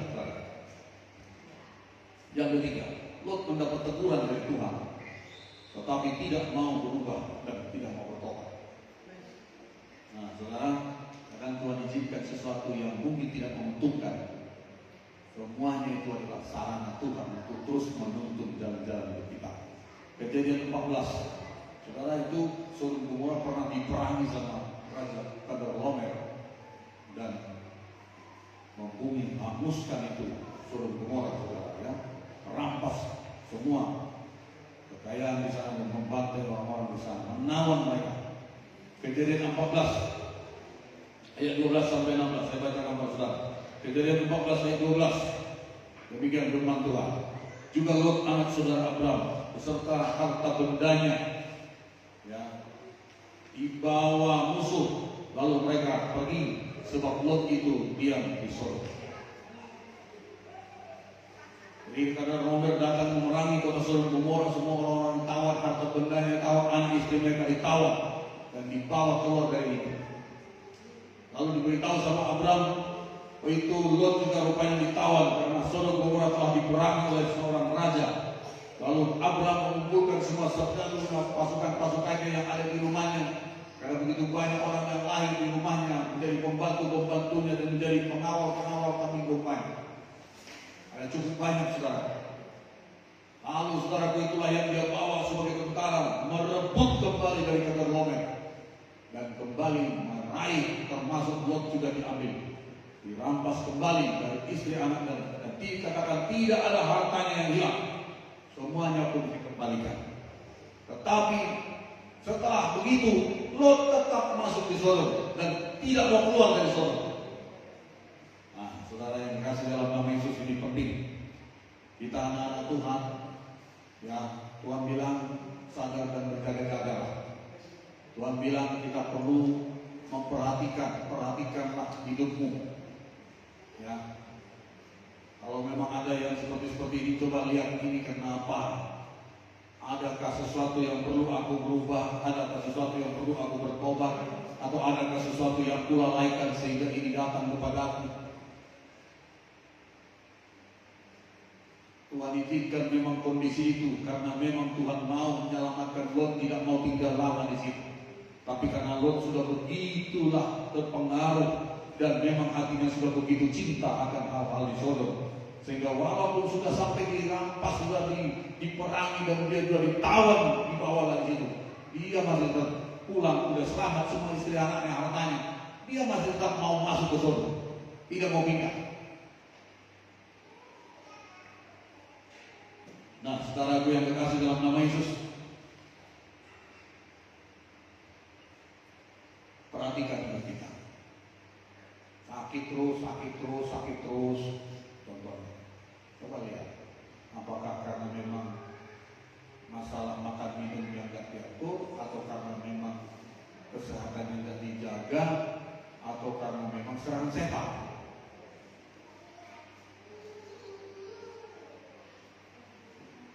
Atau karena memang saudara pengen hujan, saudara. Ada bagian kita, ada bagian Tuhan. Jadi jangan selalu menyalahkan Tuhan, situasi. Ada kalanya memang setan bisa menyerang. Tapi kalau setan menyerang, diusir, setan harus pergi.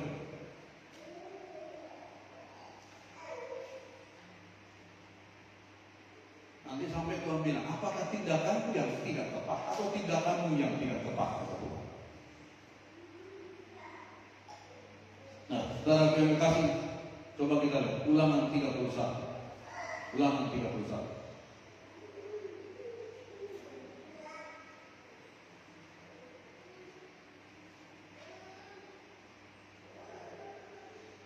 Ayat 17.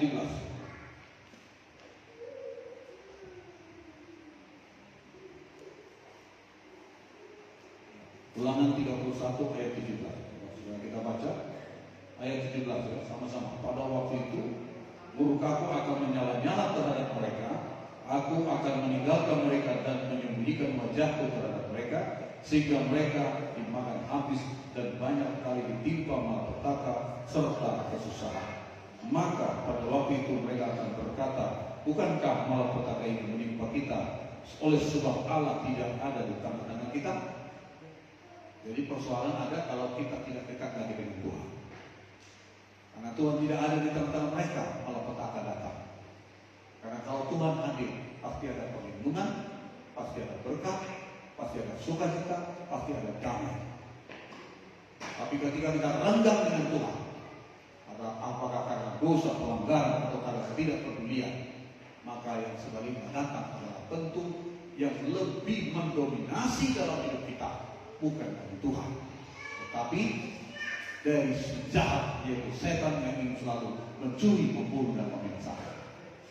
Jadi kita yang memang menentukan lebih condongkah kita di dalam Tuhan, lebih dekatkah kepada Tuhan atau kepada dunia. Karena kalau di atmosfer dunia, ya memang hal-hal dunia yang memang dari setan yang akan mencuri, membunuh, membinasakan. Dampaknya dalam hidup kita. Maka kau bilang mendekatkah kepada aku akan mendekat kepada. Dan itu usaha yang harus kita buat untuk mendekat kepada Tuhan. Saudara perlu harus menyanyikan diri untuk bisa berdoa tiap hari, untuk membaca Alkitab saudara tiap hari, untuk bisa setia beribadah, untuk bisa setia misi sel. Itu usaha itu harus saudara dan saya yang buat. Jangan tanya Tuhan, apakah kehendakmu saya hari ini misi sel apa enggak? Jangan tanya Tuhan, apakah kehendakmu saya ke gereja hari ini apa enggak? Jangan seolah-olah tidak tahu, padahal sudah tahu tapi pura-pura tidak tahu. Apakah kehendakmu aku membayar persekutuan hari ini apa enggak? Jangan lagi begitu. Apakah kehendakmu aku mengampuni orang ini apa enggak? Itu sudah jelas, ada perintah, ada firman di situ. Kerjakanlah. Karena Tuhan tidak ada di pihak mereka, maka malapetaka yang datang. Kalau Tuhan ada di pihak mereka, musuh pun tidak ada yang terlalu kuat bagi mereka. Tidak ada persoalan yang tidak bisa diatasi. Karena memang Tuhan lah yang bisa menolong kita. Amin, saudara. Nah, Lot ini sudah ditawan pun, dan ada sadar-sadarnya juga. Sudah tadi dia tersiksa batinnya setiap hari, tidak sadar. Sekarang sudah dirampas, ditawan, dibawa, tidak sadar juga. Kembali lagi dia ke Sodom. Begitulah kalau cinta akan uang itu katanya akar segala kejahatan. Makanya hari kita semua bebas masalah cinta akan uang. Amin, saudara. Engkau bisa punya uang, tapi jangan cinta uang. Engkau dan saya bisa diberikan Tuhan berkat materi, tapi jangan hatimu terikat di situ. Amin.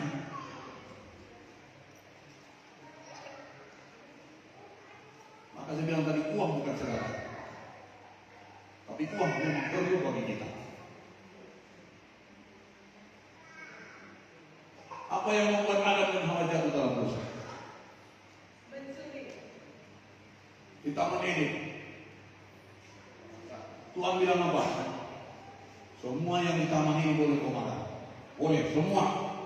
Tapi yang di tengah taman ini buahnya, pohon yang di tengah taman ini jangan kau makan.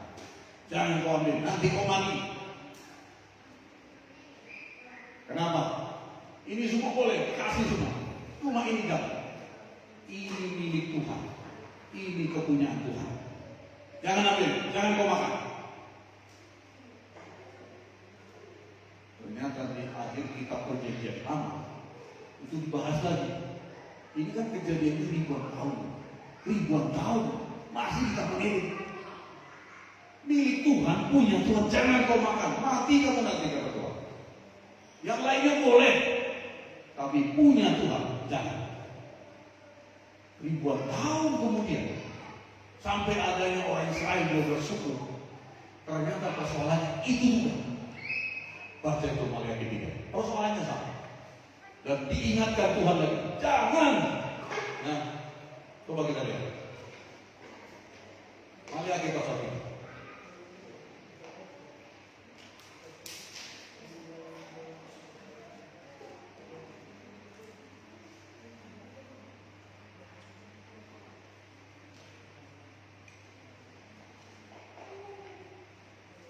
Apa saudara? Ayat yang ke-6. Ya, kita baca mulai kan? Maliaki 3 ayat 6. Sama-sama 2-3 ya. Bahwasanya aku Tuhan tidak berubah, dan kamu Bani Yakob tidak akan. Ini hati Tuhan, ini ketetapan Tuhan. Tetapi kita baca ayat 7, 2-3 ya. Sejak zaman nenek moyangmu kamu telah menyimpang dari ketetapanku dan tidak memeliharanya. Kembalilah kepadaku, maka aku akan kembali kepadamu. Firman Tuhan semesta alam. Tetapi kamu berkata, dengan cara bagaimana kami harus kembali? 8. Bolehkah manusia menipu Allah? Namun kamu menipu aku. Tetapi kamu berkata, dengan cara bagaimana kami menipu engkau? Mengenai persembahan dan persembahan khusus. Terus ayat 9, kamu telah kena kutuk, tetapi kamu masih menipu aku. Ya, kamu seluruh bangsa. Nah, ini masalahnya, persoalannya tetap seperti yang kita menipu. Tuhan punya ketetapan bahwasanya yang disebut milik Tuhan, tadi di taman itu milik Tuhan, ya buah-buah di taman Tuhan diambil, dimakan, walaupun sudah dilarang. Tuhan juga ingatkan kembali, sejak zaman nenek moyangmu kamu tolak menyimpang. Dari mana awalnya? Dari taman Eden. Menyimpang, nggak mau taat, nggak mau dengar Adam dan Hawa. Dari sejak itu loh kamu sebenarnya sampai kamu sekarang ini masa perjanjian lama, masa Israel. Kalau bayangkan ribuan tahun kemudian Tuhan ingatkan, kamu udah susah, kamu udah hidup, kamu udah kena kutuk, tapi masih terus hidup menipu saya. Loh, bagaimana kami menipu Tuhan? Apa rupanya yang kami lakukan? Tuhan ingatkan dua perkara itu. Bolehkah manusia menipu Allah? Sebenarnya nggak boleh. Karena Tuhan Maha tahu. Tapi kamu menipu aku, kata Tuhan. Dalam hal apa kata mereka? Dan Tuhan bilang mengenai persembahan persekutuan dan persembahan khusus. Jadi jangan makan itu persekutuan. Kalau saudara makan persekutuan, makan milik Tuhan. Sama seperti Hawa, makan buah pohon milik Tuhan. Tuhan ingatkan lagi ribuan tahun setelah itu. Dari nenek moyangmu memang kamu tidak taat, tidak benar-benar. Dalam hal apa? Ini kata Tuhan. Punya Tuhan jangan dimakan. Punya Tuhan harus dikembalikan, menghormati Tuhan. Sudah dibuat persentase 10%. Itulah yang masuk sekarang sampai ke negara ini. Dapat proyek 10% dulu. Sama kepala dinas kita ketang di minggu baru bisa dapat proyek. Ya, kutip juga pajak 10%. Padahal itu untuk Tuhan. Jangan makan begitu. Ada benih, ada roti. Roti makan, tapi benihmu kembali. Saudara yang selama ini itu masih main-main, saya bilang kepada saudara, kalau Tuhan mau membela saudara secara materi, hidup dan itu sumbernya. Jangan main-main dengan persekutuan. Saya bukan hamba Tuhan makan kita. Tapi saya mau saudara-saudara yang mendengar firman, saudara yang dikembangkan di GMA, tidak ada yang kesulitan masalah ekonomi, tidak ada yang kesulitan masalah hidupnya karena dia taat pada firman. Karena itu sebenarnya saudara dan saya melakukannya, itu artinya kita membuat peluang Tuhan membela kita. Artinya kita Tuhan membuka lebar-lebar pintu supaya Tuhan menolong saya dan saudara. Membuka keran dari surga. Jangan tutup keran itu. Amin saudara. Jangan tutup pintu itu. Sebenarnya ini hanya salah satu aja ini. Saudara dari persekutuan perlu juga kerja keras. Perlu juga berusaha. Karena Surabaya persekutuan kalau saudara nggak kerja, dari mana saudara bisa? Semua berjalan sebagai satu roda yang berputar yang tidak bisa dipisahkan.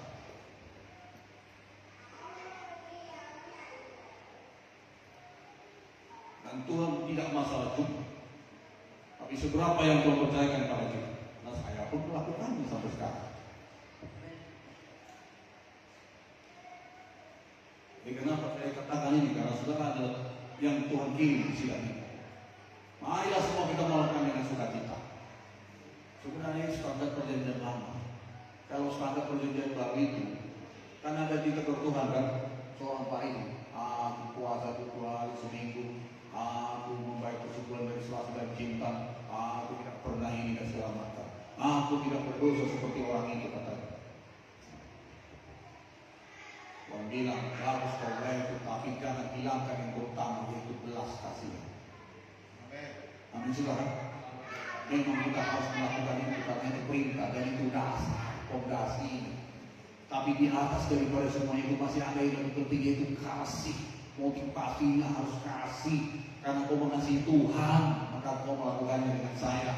Karena kau cinta Tuhan, maka kita melakukannya. Dan motivasinya mengasihi, gak ada tekanan, gak ada terpaksa. Masa apa kalian tetap terus bersepuluhan? Kenapa dikembangkan berulang-ulang? Karena memang masih banyak kita berkumpul di situ. Masih banyak kita tidak benar di situ. Amin sekali. Makanya berulang-ulang. Mari kita semua dengan sukacita melakukannya karena kita mengasihi Tuhan. Dan ingat itu saudara buat untuk Tuhan, bukan untuk malu pada Tuhan. Motivasinya harus berbeda. Sehingga saudara, nanti kalau saudara berpikir melakukannya kepada saya, nanti saya beli sepatu baru, pasti matamu menjelek ke sepatu saya. Kalau saya tahu persetujuan kemarin beli sepatu minggu ini, oh haleluya. Tiba-tiba saya nanti beli sesuatu lalu matamu melihat kepada pakaian yang saya pakai. Pantas Pak Pendeta beli baju baru, performa saya terus saya setor kemarin. Siapa yang pernah transfer uang di bank? Sekarang enak pakai HP, m-banking, dana dan segala macam. Tapi kalau dulu belum ada itu, kita antar uang ke kasir. Nomor 13, Mas Bro. Tulis di buku notaannya. Mau kirim kemana Pak? Ini berapa? 5 juta. Punya rekening opung saya di Medan, opung Tolhas. Lalu kita kasih uang 5 juta. Lalu Pak bisa minggir sebentar ya, saya siapkan dulu notanya. Waktu dia dulu nomor 14 maju. Lalu dia tanda tangan itu. Lalu dia kasih kertas sama kita. Tapi uang yang 5 juta tadi datang nomor 14. Setelah itu 5 juta masih di situ kita lihat karena kita masih belum jauh. Orang ini masuk ternyata mau ambil uang dari tabungannya 5 juta juga. Dia kasih kertas tanda tangan. Lalu uang yang dihitung tadi, uang yang kita kasih itu dikasihnya pula sama orang nomor 14 tadi. Bisa marah nggak kita sama dia? Sama kasir ini? Itu kan uang saya. Kenapa kau kasih sama dia? Itu mau kukirim sama opung. Lo kok kasih sama dia kenapa sih? Kita sudah percayakan uang kita dikelola oleh kasir untuk bisa mengirimkan nominal 5 juta ke opung. Walaupun kita lihat uang yang kita tumpuk dari 5 juta dikasihnya pula sama orang yang berikut. Karena memang orang ini ambil uang dari bank 5 juta pula ke lain. Kita tidak bisa marah karena mereka punya otoritas sebagai pegawai bank untuk mengelola apa yang sudah diserahkan oleh masyarakat dan mereka di sini. Dan itu sesuai dengan prosedur yang sudah dilakukan. Saudara tidak bisa marah sama kasir atau sama bank. Kenapa kamu kasih uang saya kepada mereka? Saudara, begitulah kita kepada Tuhan. Engkau bukan memberikannya kepada gereja, engkau tidak memberikannya kepada pendeta, tapi engkau memberikannya kepada Tuhan. Walaupun yang mempergunakan itu adalah kasir yang ada di sini. Dia bisa mengaturkannya kemana kita harus buat. Dan kasir itu ada duduk di situ pun sudah melalui tes, sudah melalui langkah demi langkah sehingga dia pantas layak duduk di sini. Jadi pegawai bank. Amin saudara. Kita akan bisa sembarangan. Kenapa kamu bisa sembarangan? Tanya bos saya. Kalau ada masalah.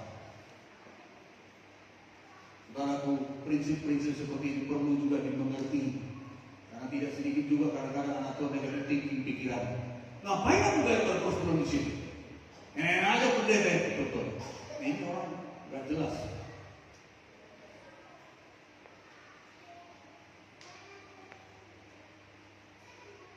Tapi di sini tidak ada. Tapi pernah ada dulu seperti itu. Ngapain? Bagus aku beli belajar sama saya. Bagus aku beli ini sama saya. Berarti dia belum ngerti. Masih Tuhan itu. Belum paham dia memberikan siapa-siapa. Listrik bisa tertunggang nggak? Kalau listrik tertunggang bagaimana? Ada denda nggak? Tapi kalau kita duluan bayar nggak ada apresiasi, itu masalahnya. Ya. Kita yang selalu mencicil-cicilan, contohnya kita bayar 10 tanggal ini, Cara pulang mereka bikin perisian. Tapi kalau kita lapor satu hari kemudian pulang, nggak adil pulang. Saudara, mari kita memiliki sikap yang benar mengasihi Tuhan. Amin. Jangan ambil milik Tuhan. Semua mulai dari anak kecil, dari saudara semua dokter seperti kalian semua punya uang jajan nggak? Punya berapa? 5.000, 20.000, 10.000. Kalikan 1 minggu, bawa ke sebelum sama Tuhan. Jangan makan semua. Dari sekarang, dari kecil. Mereka memang belum dapat gaji, tapi uang jajan mereka bisa disisihkan. Melatih hatinya mengasihi Tuhan. Dari sejak kecil. Itu di gereja Korea terkenal itu kalau mereka mau masak nasi, berasnya itu diambil sedikit ditaruh ke tempat yang lain. Setiap masak nasi diambil sedikit ditaruh lalu dikumpul. Ini dana misi. Maka anak-anak Korea itu tahu rohani mereka yang sudah Kristen. Sehingga mereka banyak mengutus bisnis sekarang ke berbagai dunia. Dari kecil ditanam. Maka orang tua ajarkan anak-anak. Ini persembahan anak-anak. Kau jajan kau dari bilang Pak Gembala atau sebuah walaupun berapa rupiah, kamu ajarkan, tanamkan nilai-nilai itu. Kau kasih 5.000, habiskan semua, nak beli pentol. Jangan. Dia senang-senang aja beli pentol itu. Ajarkan dari sekarang. Kenapa dia dibawa sekolah minggu? Mengajarkan. Kenapa dia dibawa ke tempat melayani Tuhan? Karena dia lihat rohnya itu terimpartasi dengan semua atmosfer yang ada pada saat itu. Kalau saudara bawa dia ke diskotik, pasti pulang dia akan joget-joget dengan lagu dunia. Karena itu yang terimpartasi ketika dia dengar, ketika dia lihat. Maka mulai dari sekarang, saudara yang kekasih, perhatikan hidup kita. Lot memiliki hidup nilai yang menyimpang dari kebenaran firman. Saudara, ketika Lot mau dibakar, Sodom mau dibakar Tuhan kirim ada malaikat Tuhan datang. Karena Tuhan sudah mau menghukum kota itu karena kejahatan. Tapi Abraham berdoa, Tuhan, apakah kau musnahkan orang fasik dengan orang benar bersama-sama? Tidak, berdoa. Kalau ada 50 orang benar di sana, apakah kau musnahkan orang benar itu dengan orang fasik di Sodom? Tidak, kata Tuhan. Tawar-tawar. Kalau ada 45, kalau ada 30 sampai ada, kalau ada 10 orang, Tuhan bilang tidak. Aku akan meluputkan orang benar itu. Aku akan meluputkan kota itu. Inilah pentingnya doa sapaan. Kalau ada 10 orang benar di kota itu, aku tidak akan bakar itu seluruh orang. Hebat itu orang benar. Hebat itu fungsinya anak-anak Tuhan. Makanya walaupun begitu doa-doa kita di sini, itu sesuatu yang berharga di mata Tuhan. Jangan lu anggap sepele doa sapaan. Udah lewat musim COVID, jangan bikin alasan COVID. Amin saudara. Dulu banyak yang stagnasi karena COVID. Sekarang sudah nggak COVID, pesta pun sudah kita buat. Ribuan orang datang ke pesta, bisa. Jangan sampai doa sapaan nggak bisa jalan. Yang mengerti katakan amin. Loh, bukan amin. Mari kita pesta Kevin, ada ribuan orang datang. Sudah bebas, bisa, nggak ada COVID lagi. Jangan bikin alasan COVID. Ke mall kau bisa, ke gereja kau bilang COVID. Datang dua sepakat. Apa yang pernah dulu kau lakukan, lalu Tuhan bawa kita ke sekarang seperti karena dampak dari yang kita lakukan dulu. Setelah ada di posisi ini, lalu kita melepaskannya. Hati-hati, jangan sampai merosot. Karena hukum itu berjalan terus. Arus ini akan terus berjalan, arus dunia ini terus berjalan tiap saat. Kita ini sedang melawan arus dunia. Ini arus yang sudah berjalan membawa kita ke neraka. Dan hukum gravitasi, kalau saudara mau melewati arus itu, saudara harus pacu kecepatan saudara lebih cepat dari arus yang sudah berjalan. Maka saudara bisa melewati. Kalau saudara lebay, udah setelah. Dia bisa datang arus, tapi saudara pacu lebih cepat. Maka saudara bisa melewatinya, bisa mengatasinya. Kalau saudara nggak bergerak, saudara nggak buat sesuatu, terbawa. Apalagi kalau pasrah, terbawa. Lakukan lagi, lakukan lagi. Amin saudara. Lakukan lagi. Jangan berhenti. Akhirnya orang membayar itu mau dibawa, tapi Tuhan kirim karena ada orang berdosa parah. Jadi keluarga kita itu karena kau membelanya, ada kasih karunia Tuhan. Ada nanti titik waktunya dia akan binasa karena saudara mendoakannya. Ini hukum nggak bisa ditunda. Suruh Gomora harus dibakar. Karena sudah banyak kelihatan dosa itu naik ke cawan Tuhan. Perlu sudah, nggak bisa lagi. Ini harus ditumpahkan. Jadi ada takarannya Tuhan. Hukuman tidak bisa ditunda. Tapi karena ada anak Tuhan membela, hukuman dilangsungkan. Tapi anak Tuhan dibutuhkan. Itu yang terjadi di seluruh dunia. Malaikat datang, Lot istri anaknya lambat-lambat. Kalau menantunya pun mengatakan itu main-main di Silot ini, apa mana mungkin ini dibakar, mana mungkin ini dihancurkan Tuhan. Ayam benar raja kau Lot. Menantunya calon menantu dua orang, gak percaya. Lalu ditinggal istrinya sama dua anak perempuan. Tarik sama malaikat itu cepat. Jangan lagi dia ke belakang, jangan kau ini apa-apa di sini. Cepat kalian harus keluar supaya Tuhan bisa menghukum kota ini. Kalau kalian tidak keluar, belum bisa Tuhan buat. Belum kami bisa membakar kota ini. Ini hebatnya dua sama kami. Apa yang tunggu dulu. Orang benar ini keluar betul-betul dulu. Selamatkan dulu orang ini. Baru hukum semua. Akibat dosa. Jadi doakan saja. Kalau orang tua, keluarga belum, doakan saja. Berkati saja. Tuhan mau menjelaskan saja. Tuhan bukan jalan. Jangan binasa mereka dengan dosanya Tuhan. Ada pembelaan Tuhan. Gak bisa ditunda. Hukuman memang akan menimpa dunia ini. Gak bisa. Itu gak bisa. Tuhan akan hukum. Tapi Tuhan akan selamatkan anak-anaknya. Tuhan selamatkan orang-orang yang ada membela. Diluputkan umatnya. Karena kau berseru kepada aku meluputkan. Dan lahirlah saudara lahirnya Lot memiliki keturunan yang memberontak kepada Tuhan, menjadi bangsa yang menyembah ilah lain dan yang menjadi musuh bangsa Israel, yaitu Bani Moab dan Bani Ammon.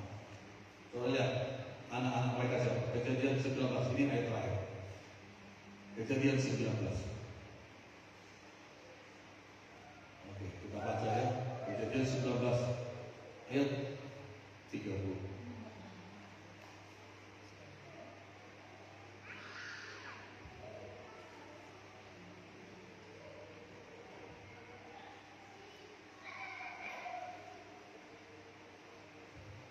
Baca sudah ayatnya. Kejadian 19 ayat 26 sampai 36 sampai 38. Lalu 36. Lalu mengandunglah kedua anak Lot itu dari ayah mereka. Yang lebih tua melahirkan seorang anak laki-laki dan menamainya Moab. Dialah bapa orang Moab yang sekarang. Yang lebih muda pun melahirkan seorang anak laki-laki dan menamainya Ben-Ami. Dialah bapa Bani Ammon yang sekarang. Jadi waktu itu tuh malaikat menarik mereka sampai ada satu kota Joar namanya, karena mereka takut tinggal di situ. Lalu mereka minta di satu daerah gua, lalu mereka masuk di situ. Tidak ada manusia, karena semua manusia mati.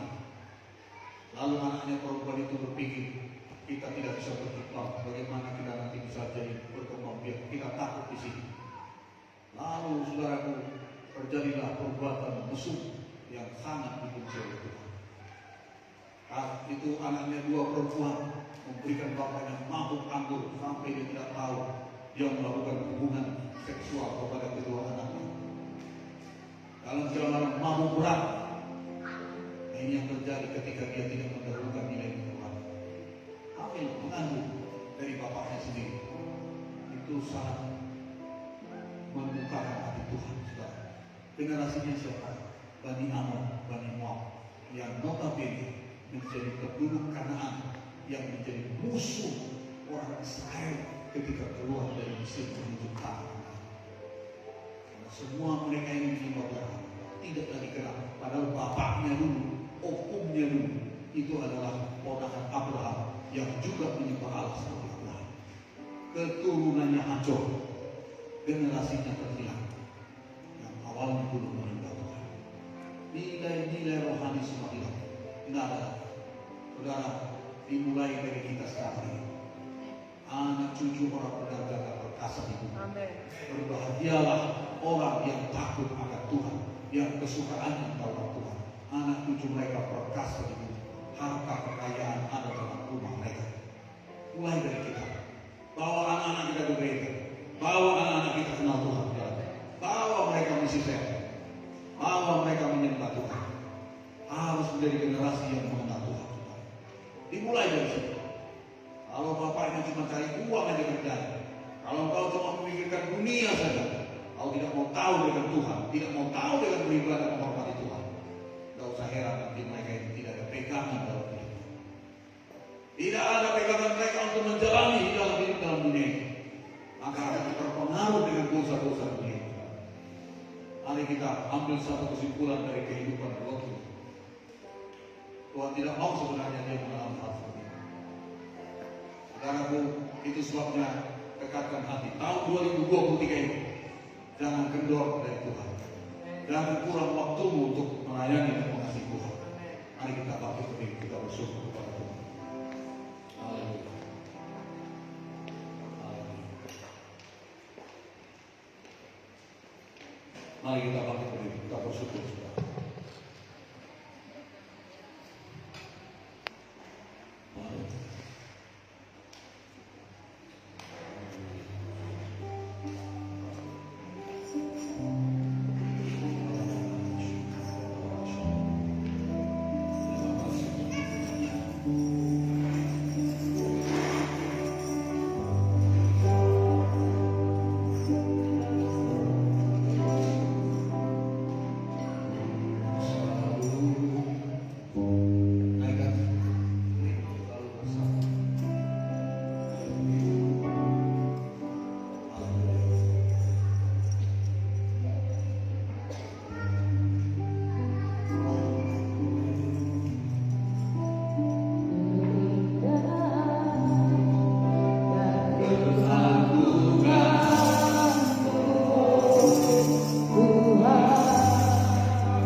bersama saya. Terima kasih Tuhan Yesus.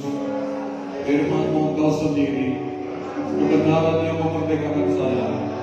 Saya terima firman-Mu dengan percaya, dengan mengucap syukur.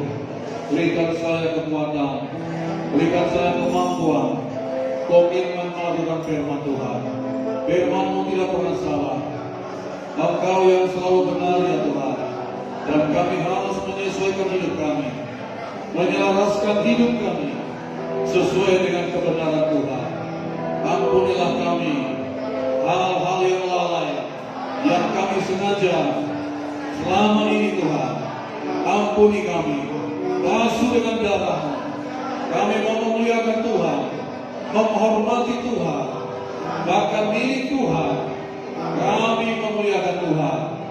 Bapa di surga, jadikan kami umat yang mengasihi-Mu, yang cinta kepada-Mu, sehingga ketika melakukan firman didorong oleh karena cinta Tuhan, dengan sukacita Tuhan. Hidup kami milik-Mu, mulai dari sekarang ini sampai generasi yang akan datang. Kami hidup dalam jalan Tuhan, tidak di bawah hukum dosa, tidak di bawah perhambaan. Di dalam nama Yesus kami dimerdekakan, kami diubahkan, kami dipulihkan menjadi ciptaan baru, menerima janji-janji Tuhan, dan hidup memuliakan Tuhan. Terima kasih Tuhan.